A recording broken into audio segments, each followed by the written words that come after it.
Tyson, thanks for joining me. Yep. First things first, congratulations on the birth of Athena. Yep, thank you. How is she? How's Paris? How are you all? Yeah, all fantastic, thank you. And, thanks to God, everything's good. And I've been able to come back training and, I'm in a very good place. I mean, there were complications. We saw that. You put the thing up. Everyone was praying for her. Yeah. But tell me about that. I mean, for those few days, you can have all the richness, all the fame in the world, but you were just reduced to a man worried about his daughter. Of course, when it's your family, it's nothing else really matters. That time's very stressful for us, me and the family in Paris especially. It was a tough time for us. We had a tough 3 weeks, probably put 2 or 3 years off my life.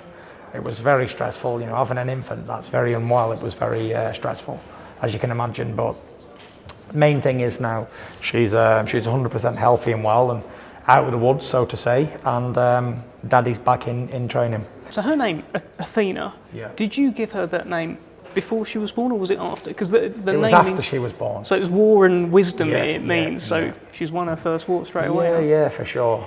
She's won her first war straight away. So she's a fighter just like me, and I was early, and I was very unwell as a child, and so was she. So, and I've grown up to be 6'9", so maybe she'll be 6'9". Who knows? Oh, yeah, maybe future. Next future world heavyweight champion. Goodness me. Let's talk about Deontay Wilder. That's why we're here today. Yeah. October 9th, BT Sport box office. Firstly, if I just say the name Deontay Wilder, what goes through your head? What goes through my head? Not a lot, to be fair. Deontay Wilder is a good fighter. He's one of the best of our era. So many fights, so many wins, so many great nights of entertainment. Just because he loses to me doesn't define him as a fighter. I tried to say that before on another interview. Losing fights doesn't define us as fighters. It's what we do from there, how we come back and how we get over it and how we move on in life. Muhammad Ali had 5 losses, Mike Tyson had the same, and a lot of great fighters, they lose fights, but doesn't define their careers. And then you got some fighters who's undefeated, who didn't fight anybody, and that not as good. They don't get remembered as much. So, Wilder will lose again. I've already foreseen it, I've already said it. There's no way that Wilder can beat me. It's not a thing. He couldn't beat me after all the years out the ring and all the weight loss and everything. And when I had a proper training camp for the second one, he got obliterated. And the third time, I'm expecting more of the same, to be fair. But that doesn't mean to say he can't beat everybody else in the division with one hand tied behind his back, because I do believe he's the most dangerous. Even including myself, he's more dangerous than I'll ever know how to be. Deontay Wilder is the most dangerous fighter on this planet. All weights, doesn't matter. Wilder's the danger man of them all. Well, he's got that power, and he's changed up his training methods a bit. He's of course with Malik Scott. He had that press conference. Have you seen these videos of him training underwater? All these sort of edits that are going out. What do you think? There's a lot of new stuff he's doing, which I respect him for as a fighter and as a boxer. He's trying to learn new tricks. I think he's 35, so never too late. I learned different tricks, and I practiced it and mastered it, and so can Deontay. But the water don't hit your back, and training it in a pad or whatever doesn't hit back. And it's all right doing all that stuff on a video camera. But when you got a man who stood in front of you, you just can't throw 6 left hooks to the body without retrieving one back, and it's not reality. We know in this type of level of boxing, you might get an opportunity to throw 3 punches max, and then there's going to be a comeback. So it's not reality. You see a lot of this pad work today, which is like all this sort of stuff and whatever, and it's just not real. It's not a real world. It's not a real fighting type of training. So it doesn't matter what he brings to the table, it'll never be good enough to beat me, ever. Because no matter how we want to chip it up, a Mini Cooper can never beat a Ferrari in a race. And that's the difference in me and Deontay Wilder. Well, I think Malik Scott thinks he's got a Ferrari. Obviously, he's training him, and he says that this time he'll knock you out in 5 rounds. He says that he's been watching your fights, and you look vulnerable in all your fights. What sort of response to that? I am a very vulnerable fighter. I've been put down in the past on a few occasions. Wilder even put me down twice before. Steve Cunningham, a blown-up cruiserweight, couldn't even punch his way out of a paper bag, and Nevin Pajcek wasn't a known puncher. So it's not exactly as I'm invincible, and I have been known to be vulnerable or look vulnerable, but I'm still undefeated after 13 years, so vulnerable or not, there must be something about me which makes me the best of my era and the best fighter that's ever lived. And we was only speaking about this today, me and Sugar, like you got Muhammad Ali, he had his superior footwork that made him special.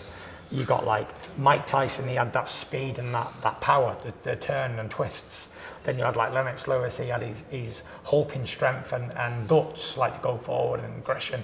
Then you had Vladimir Klitschko, had all this awkwardness because of his size. Now, if you roll all of them up into one, that makes me. They had all of them one asset. Each one had footwork, one had speed, one had size, one had courageousness. But if you put it all into one, Tyson Fury pops out. So there's no way that any of these guys can ever beat me. There's always a punch chance in the heavyweight division, but as I've proved in the past, it's pretty hard to nail me down and keep me there. And that's why I will go down as the best fighter that's ever been, because there's never been anyone at 6'9" tall who could do everything, coming from every angle. It's not even possible. I don't think it's even humanly ethical that this should be able to work. Well, you do all those things. You come from all the angles. You're hitting people hard. You're also licking blood. I just want to talk to you about that because you've had the taste now. Yeah. Are you looking to taste it again? Yeah, for sure. You know, if the opportunity comes where I can taste blood again. Well, I said to Andre Ward before the fight in the meetings, I said I wanted to taste Wilder's blood. I had the opportunity, had a little taste. You know, it was very satisfying. What did it actually taste like, just out of interest? Blood, just tastes like everybody else's blood. Yeah. Okay, interesting. Let's talk about Anthony Joshua just briefly. And I'll only talk about it because of the whole Gary Neville thing that's gone out. There was something you said in there about how he sort of wears a mask, and every now and again it slips and he gets in trouble. I know you haven't spent much time in his company, but I know you FaceTime every now and again. There's a few DMs here and there, right? Yeah. Do you think you've ever encountered the true Anthony Joshua? Yes, I have. Yeah, I have definitely encountered the true Anthony Joshua. What's he like?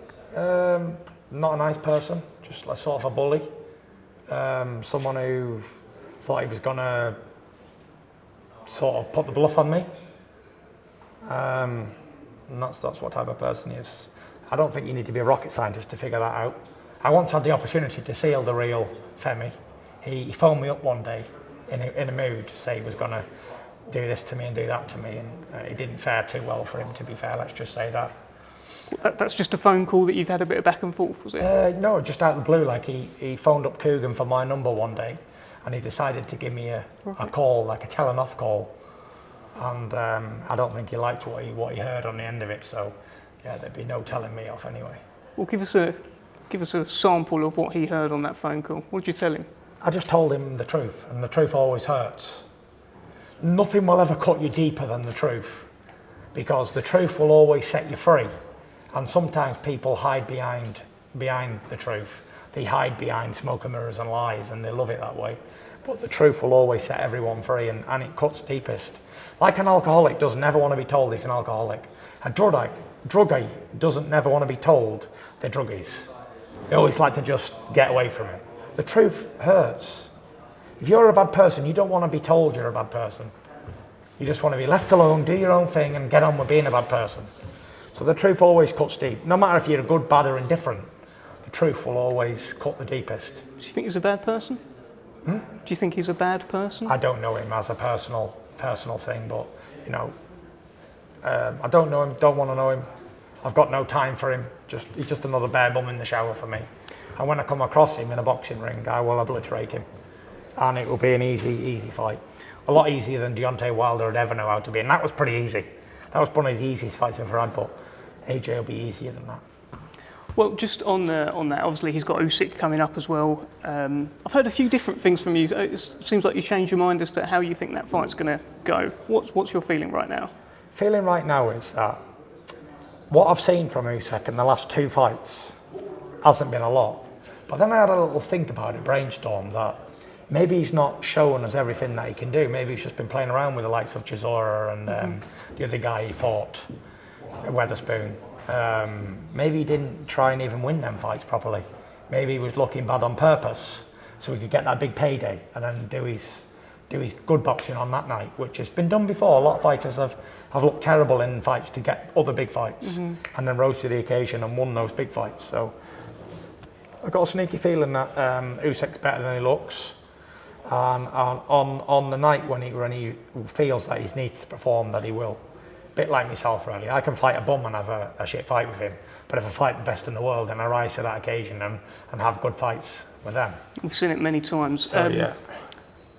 Tommy Fury, Yeah. he had his US debut. I assume you watched it. Yeah. The fans really took to him in fight week. What did you make of the whole Tommy Fury hits USA? I thought it was fantastic, you know. I think all of this boxing now with the TikTokers, YouTubers and famous people, I think it's all fantastic for the game, and you know, it's bringing more eyes to the sport, and everything's going really well. Tommy's in his young professional career. I think he's he had 6, 7 fights now? 7, yeah. 7 fights unbeaten. He's doing fantastic. He looks $1 million. He's making plenty of money.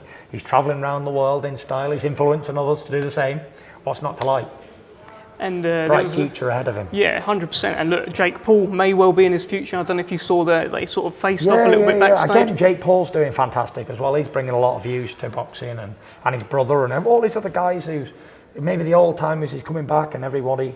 I really like it. You know, a lot of people don't like it. They think it's an insult to boxing, and you shouldn't be famous or whatever. I don't know what they think, but I quite like it all. To be fair, it brings more eyes to the game. It gives more interest to people who probably wouldn't even be interested in boxing at all, other than to see these guys. And then after their fights, they'll tune into others. So it makes it good for the young fighters coming up and the new generation. I mean, yeah, exactly that. And that fight would be interesting. Just back to that encounter backstage, there was a bit of pushing and shoving. He had some real muscle heads with him, Jake Paul. I just thought to myself, what if Tyson and John were here, for example? I don't know if you'd be getting pushed back so easily. What do you think? Do you know, it's easy to push people all over when you've got 20 men and there's only 2 with somebody else. But you know, in reality, I'd rather stand behind 2 men who's willing to stand and fight to the end than a load of sheep who'd run away. Because when it got down to the nitty gritty, all of them bodybuilders would jog on. When some bombs were getting planted on someone's nuts, they'd all start running like little chickens. So I'd rather stand beside 2 men who are willing to fight to the end than have 20 men who are going to get on the toes after a couple of bats. And that's how it works. I hear you. I think I'm being told to wrap up. I've got a couple more things. Go on. What's going to happen October the 9th? What is your prediction? What's going to happen? What's going to happen? I'm going to run across the ring and I'm going to knock the fuck right out of Deontay Wilder. I'm going to plaster him. I'll be like a plasterer on a night, plastering walls. I'm going to splatter him in that ring. Okay. Get knocked out for sure. 100%. It was an easy fight the second time. It'll be even easier fight the third time. Knocking him out. Inside quick time. That's quick. That is my headline. Finally, 50 years from now. Yeah. How do you want to be remembered? Not interested. I get asked that question all the time. Don't care. Probably be dead. Dead and buried. Long gone. 50 years time. Couldn't give a flying fuck what they think about me. Let them think that I was an absolute fucking legend who didn't give a fuck about what anybody thought, done my own thing, did it my way. And that was it. And that's it. Very different to everyone else before him, I suppose. Didn't really give a fuck about it all. 100%. Look, mic dropped October 9th, BT Sport box office. Yeah. Any final message to the camera? Yep, tune in if you like, and if you don't like, tune in somebody else. There you go. There you go. We'll see you October 9th. Enough said. Cheers, mate. Cheers, Appreciate it.